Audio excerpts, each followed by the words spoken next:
ሰላም ጤና ይስጥልን የተከበራችሁና የተወደዳችሁ የፈጠነ ሚዲያ ቤተሰቦች፣ ፈጣን እውነተኛና ጥልቀት ያላቸው ወቅታዊ መረጃዎች የምናደርሳችሁ ፈጠነ ሚዲያ ዛሬ በዓለም አቀፉ የስፖርት መድረክና ዜጋ ተኮር ዲፕሎማሲ ዙሪያ የተሰሙ እጅግ አነጋጋሪና አንገብጋቢ ሰበር ዜናዎችን ይዘንላችሁ ቀርበናል።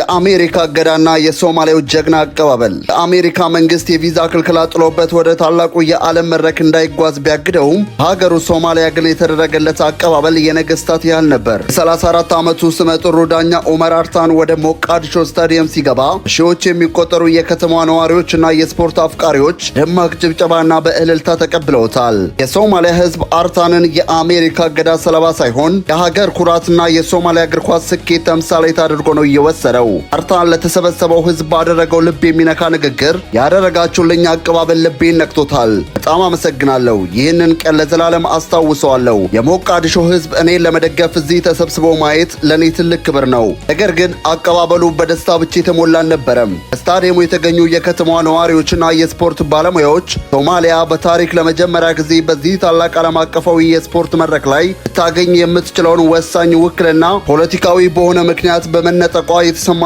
ከፍተኛ ብስጭትና ቁጣ በይፋ ገልጸዋል። ኡመር አርታን በአሁኑ ወቅት የአፍሪካ ቁጥር 1 ዳኛ ተብሎ በካፍ እውቅና የተሰጠው ሰው ነው። ካፍ ሻምፒዮንስ ሊግ ጨዋታዎችና በአፍሪካ ዋንጫ ማጣሪያዎች ላይ ያሳየው አስደናቂ ገለልተኛና ብስለት የተሞላበት ዳኝነት ብቃት በብዙዎች ዘንድ አስመስግኖታል። ይህም በመሆኑ በቅርቡ በተካሄደው ይፋዊ ስነ ስርዓት የ2025 የካፍ የዓመቱ ምርጥ ወንድ ዳኛ ሽልማትን ክብር አሸንፏል። እድሜ ገና ወጣት የሆነውና ገና 34 ዓመቱ ላይ የሚገኘው አርታን ወደፊትም በዓለም አቀፍ ውድድሮች ላይ ትልቅ ታሪክ ለመስራት ሰፊ እድልና ጊዜ አለው። ይህ የአሜሪካ እገዳ ግን በሙያው ላይ ትልቅ ጥላ ማሳረፉ አልቀረም። የአሜሪካ መንግስት በኡመር አርታን ላይ የጣለው የቪዛ መከልከል ውሳኔ ዓለም አቀፍ ስፖርታዊ ማህበረሰብ ዘንድ ከፍተኛ ውግዘትና ትችትን አስከትሏል። በርካታ የስፖርት ተንታኞች ውሳኔውን የስፖርት መሪ የሚጥስ ነው እያሉ ይገኛሉ።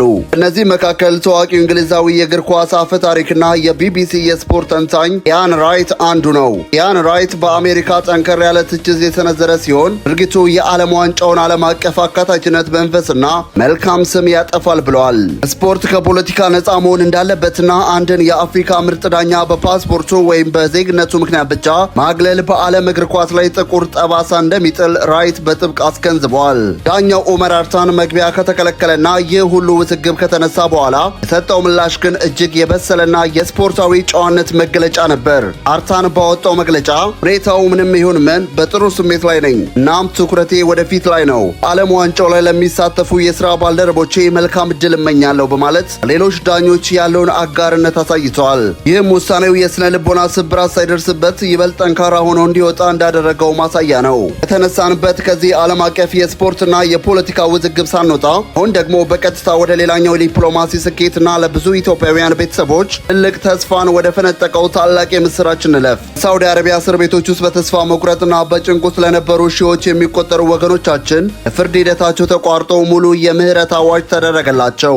የኢፌዴሪ የውጭ ጉዳይ ሚኒስቴር ይፋ ባደረገው መግለጫ መሰረት በሳውዲ አረቢያ በተለያዩ የእስር ማዕከላት ውስጥ ታጉረው የነበሩ 1655 ኢትዮጵያውያን ዜጎቻችን የፍርድ ሂደታቸው እንዲቋረጥ ተደርጎ የምህረት አዋጅ ተሰጥቷቸዋል። ይህ ማለት እነዚህ ወገኖቻችን ላይ ሊበየንባቸው ከነበረው ከባድ የገንዘብና የዓመታት እስራት ተርፈው ነፃነታቸውን አግኝተዋል ማለት ነው። ይህ ታላቅ የምህረት ውሳኔ ሊገኝ የቻለው በሳውዲ አረቢያ በሪያድ የሚገኘው ኢትዮጵያ ኤምባሲና በጂዳ የሚገኘው የኢትዮጵያ ቆንስላ ጽሕፈት ቤት ሀገሪቱ ባለስልጣናት ጋር በጋራ በመሆን ያደረጉት ተከታታይና ጠንካራ የዲፕሎማሲ ጥረት እንደሆነ ሚኒስቴሩ አስታውቋል። የተከበራችሁ የፈጠነ ሚዲያ ቤተሰቦች ዛሬ ይዘንላችሁ የቀረብነው ታላላቅ ዜናዎች እነዚህን ይመስሉ ነበር። መረጃዎችን በፍጥነትና በጥራት ማግኘታችሁን ለመቀጠል ቪዲዮ ላይክና ሼር ማድረጋችሁን አትርሱ። ቻናላችን አዲስ የሆናችሁ ደግሞ ሰብስክራይብ በማድረግ የደውል ምልክቷን በመጫን ፈጠነ ሚዲያ ቤተሰብ ይሁኑ። ሰላም ለሀገራችን፣ ሰላም ለዓለማችን።